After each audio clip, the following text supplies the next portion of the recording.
Maraming asawang babae kayang tiisin na walang pera, pero hindi kayang tiisin ng masakit na salita mula sa asawa. Totoo po ba yan? Maraming babae kayang tiisin ng gutom Totoo po ba yan? Pero hindi yung masakit na salita mula sa asawa. At maraming babae kayang tiisin yung pagod sa loob ng bahay, yung mga gawaing bahay, pero hindi yung pagmumura, yung pangiinsulto, yung mga masasakit na salita mula sa kanyang asawa. Why? Kasi nga ito ang totoo, tandaan niyo po. Sa bawat masakit na salita galing sa asawang lalaki, pagtapak ito sa pagkatao ng asawang babae.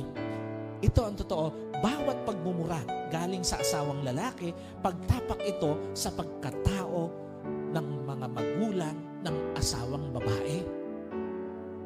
Pag minumura mo pala yung asawa mong babae, hindi mo lang tinatapakan ang pagkatao niya, maging yung pagkatao ng mga magulang niya. At ito po ang totoo, bawat pang-iinsulto galing sa asawang lalaki, pagtapak sa pagkatao ng pamilya ng asawang babae.